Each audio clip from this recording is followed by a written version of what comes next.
Good morning, friends. I'm so glad that you joined us again today, and I'm super excited to learn. I love seeing all your smiling faces, so we are excited to get started.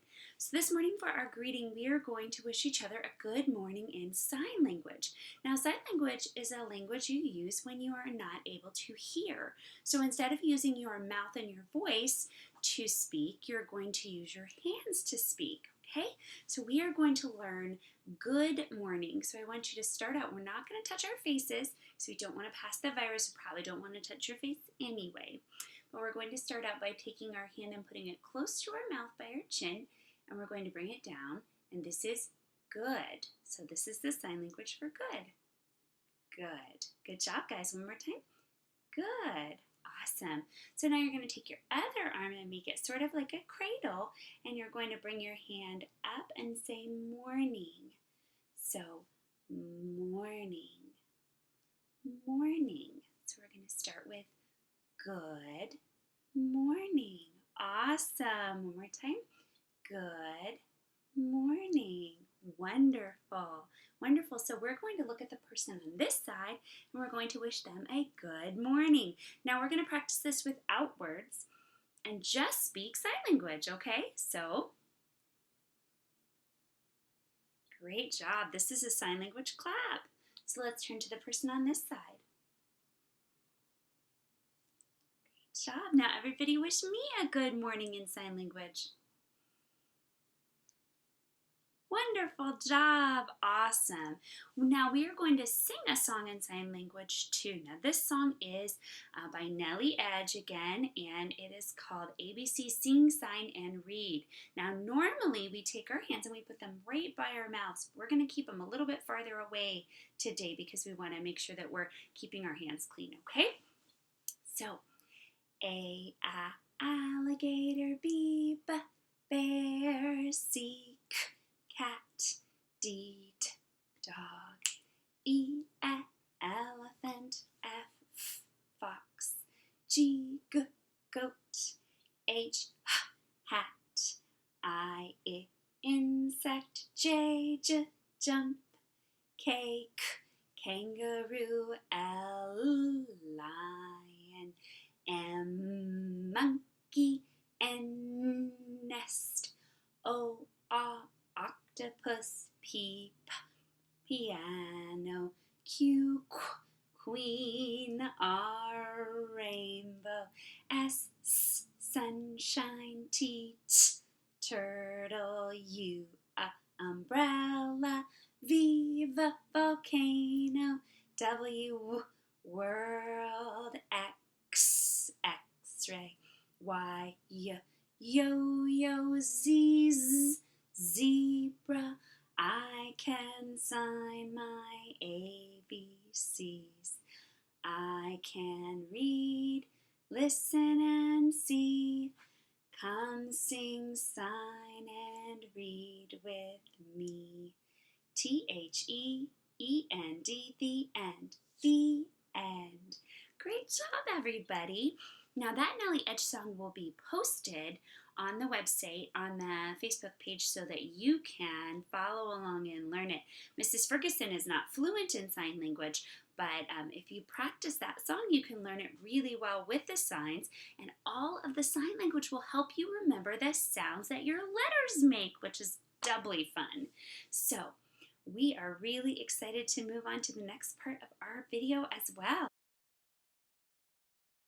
All right, my friends, this morning for our sharing, I want you to think about something that you are grateful for. Now, when you're grateful for something, it's something that you are happy that you have, or a person in your life that you're happy that you have in your life, or something that you're just very grateful for and thankful for in your life. So something that you're really happy that you have. So I've written it down. Mr. Ferguson was so sweet. He had to go out anyway yesterday, so he bought me a board so that we don't have to use paper every day. So I've written out, I am grateful for because okay? And I want you to think about what you're grateful for and why. Okay, so everybody think. And when you know, raise your hand so I can see that you know what you want to say.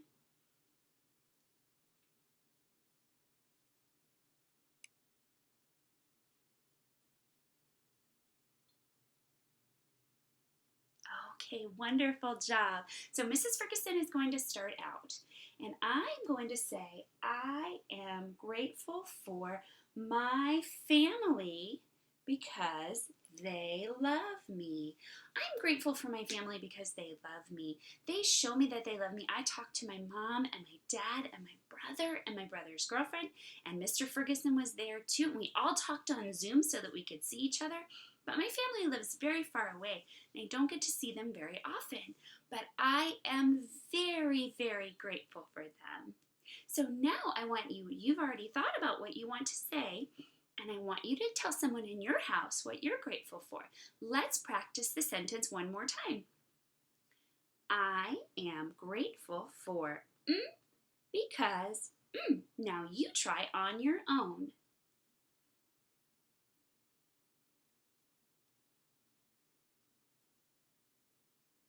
Wonderful job. Give yourselves a sign language clap. Great job. Awesome sharing. All right. Last time you finished up your writing about who your hero was. And remember, Mrs. Ferguson wrote, my hero is Mrs. Hennon because she helps people. Mrs. Hennon helps people, and that's why she's my hero. So now, a really big important part of our writing is an illustration. Say it with me, illustration. Let's clap the syllables in that. Illustration. Oh, I almost missed one. Illustration. 4 syllables. Great job. So we are going to be working on an illustration, and illustration is a word for the drawings and paintings or pictures that go with our writing. So we're going to work on an illustration that matches. My hero is Mrs. Hennon because she helps people. Now, in this picture, should I draw a picture of Puss Puss riding a horse? No? Why not? I think that would be such a fun picture. Oh, you're right. If I'm writing about Mrs. Hennon, I have to draw a picture that matches, okay? Because I'm not going to draw Puss Puss riding on a horse and put it next to a sentence about Mrs. Hennon because people would say, I don't understand. Which one of these is Mrs. Hennon, right? So we have to have a picture that matches our words. So I'm going to draw a picture. Now you can draw this picture if you would like with me, but when you get ready to do your own, I want you to do what's in your head and matches your sentence. And I really hope you'll share them with me online because I'm excited to see what my friends wrote about and what their illustrations look like. So I'm going to start out. If I am writing about Mrs. Hennon, who should be in my picture? Mrs. Hennon, right? And when she helps people, what does she do? She works in a hospital. Yes, she works as a nurse. So I need to draw something that shows that, right? I'm not going to show her helping somebody up from a bicycle in the street, right? Because she works in a hospital. So I'm going to draw a picture of Mrs. Hennon working in the hospital. Now, when I'm drawing my pictures, I want to use at least 3 colors. Okay, now I'm going to use dry erase markers to show you. The easiest way to do this is if you start out with a pencil, because if you make a mistake, you can erase it. But you can use anything you would like, but we want to use at least 3 colors. And if you start out with a pencil and do your outline, then you can go back through with your crayons or your colored pencils and add those colors. Okay, so we're going to start out, and I don't have a peach, but I'm going to draw, my first thing I'm going to draw is Mrs. Hennon. So I'm going to try to do this upside down. This is Mrs. Hennon's face. And I remember from that picture that we looked at, she was wearing, her scrubs kind of came down in a V-neck. And then I do remember she had a mask on, right? She was wearing a mask to protect her face. So I'm going to draw the mask. And it comes down like this to protect her face. Now, what goes in here, do you think? Yes, she needs eyes, right? So we're going to give her some good eyes here. Draw those just like that. Now, when we're doing good illustrations, we want to add details. Say it with me, details.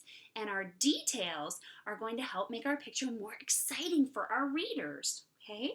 So this is the part that protects Mrs. Hennon's mouth when she's breathing. And I'm just going to gently, lightly color this in. I hope you can see what I'm doing. I'm going to just color this in because that part is all covering her face. Now I'm going to give Mrs. Hennon some eyebrows. And she's definitely going to need some hair, but she's going to have her hair pulled back. So it's going to look really short. Even if she doesn't have super short hair, it's going to look short. She doesn't want it getting in the way of her helping people. So then I noticed her scrubs were blue. So I'm going to draw her scrubs. Now remember, when you're doing your illustrations, Mrs. Ferguson is not the best art. I'm not a professional artist, right? But I'm going to do my best to make this look the way I want it to look. If it doesn't look exactly like I want it to look, that's okay. That's what erasers are for, right? That's what erasers are for. And that's why we have extra paper if we need it too. Okay, so, all right, so I've started on her scrubs here. And if she's protecting her body, she's going to need what on her hands? Thinks they know. Gloves! Yes, I need to draw some gloves for Mrs. Hennon. And if you notice, Mrs. Ferguson is trying to do a lot of things at once, but I'm just chugging away. So I'm going to draw. How many fingers do we have? 17?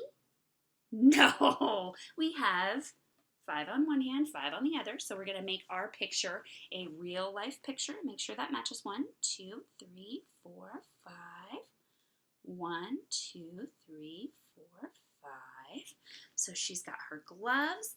And I need to show somehow in my picture where she is. Where is she? She's at the hospital. And when I've been to the hospital, I have seen a red cross. So I'm going to draw up here. I'm going to draw a red cross. Shows that this is the hospital, and I'm also going to label it hospital. What sound is that? H, yes, and I'm going to make it a big sign, so I'm going to actually start with my uppercase H. Ah, ah, oh, ah, hus, S, yes. What do you hear there? P, yes. Hospit, Ah, good job. Hospit. T, great. Hospital. Oh. Yes, there is an L at the end and there's actually an A right before that. All right, let's read it together. Hospital. Great job. Okay, now she's working at the hospital. And who is she helping? Who's she helping? She's helping sick people. Yes, she's helping sick people get better. So I think it's a good idea that I draw who she's helping. And what I think I'm going to do is I'm going to draw somebody over here in a hospital bed. Okay, I'm going to give him a pillow. And I'm going to make him lay down. Okay, and do you think he's happy to be in the hospital? Probably not. So I'm going to draw, he's got a little frowny face. And usually in the hospital, they're going to give you a blankie to cover up with, a blanket to keep you warm while they're taking care of you. So I'm going to draw a little blanket for him. All right. Now remember, your picture doesn't have to look exactly like mine, especially since you might have chosen a different hero. So now after Mrs. Hennon helps him, what do you think? What do you think? What should we put over here? Do you think he's better? Yes, she helps people get better. So now we're going to draw the same person, and he's going to be happy. Yes, he's going to be happy. Whee, I'm better. And you know what he's going to be saying? I'm going to give him a little talkie bubble that's actually straight up instead of sideways. He's going to be saying, what would you say to somebody that helped you? Thank you. Yes. So we're going to say, thank you, Mrs. Hennon. Okay, perfect. Now, do I have 3 colors in my picture? Let's count them. 1, 2, 3, 4, 5, 6. I actually have 6 colors in my picture. Okay, so I have more than 3 colors. Does my writing match my picture? Yes, it does. It shows that Mrs. Hennon is a hero, right? Because she helps people. Okay, and do I have good details? Does she look like a person? Yeah, she does. She does. And your pictures, like I said, don't have to be perfect, but we just want to work to make them as detailed as we can. And then, parents, when you are asking your child to describe their picture, they can tell you exactly what's in it. Okay? Wonderful job, everybody. So I want you today to work on your own illustration to match your own hero writing, okay? And then I would love for you to post those so I can see them. Great job. Give yourselves a thumbs up and a silent raise the roof and windshield wipers.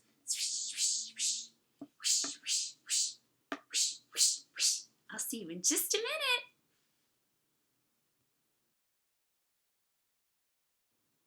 Okay, friends, for our game today, we are going to play What's in the Box. I'm going to give you some clues, and as I give you the clues, I want you to guess in your head, or you can guess out loud, what's in my box? What's in this box? Now, let me peek one more time to see if I know what's in it. I can't show you. Oh, okay, there's something in here, I promise. Okay, so my first clue is what's in the box is red. Everybody think. It's red. Now my next clue is that what's in this box is smooth. It's smooth. What could it be? And it also has to fit in the box, right? It's not going to be a stop sign. Okay, next clue is what's in the box is long. Something is long, smooth, and red in this box. Okay, now I have one more clue that might give it away. What's in this box can be used on a present. It's not a present, but it can be used on a present to decorate it. Everybody think? What do you think it is? You guessed it! Awesome! Okay, so let's go do a drum roll. Okay, everybody do it with me. You gotta beat your drum roll on your legs. It is a ribbon. It's so long I can't even fit it on the screen. It's long and it's smooth and it's red, and I can use it to wrap this. If I wanted to wrap this as a present, I could wrap it around this as a present, right? So that was our game of What's in the Box. Awesome job, everybody. Thank you for joining me. Puss Puss was napping, so I decided to respect him and let him nap because cats need like 18 or 19 hours of sleep every night or every day, evidently. They think they do at least. So he's still napping, but maybe he will join us another day. So I can't wait to see your writing and your illustrations. And please join me tomorrow. Woot, woot. Well, what did we sing yesterday? Celebrate good times. Come on, do, do, do, do, do. I just use my brain. Celebrate good times. Come on, do, do, do, do. I just use my brain. You guys use your brain so well today. Have a great day, and we'll see you tomorrow. Bye.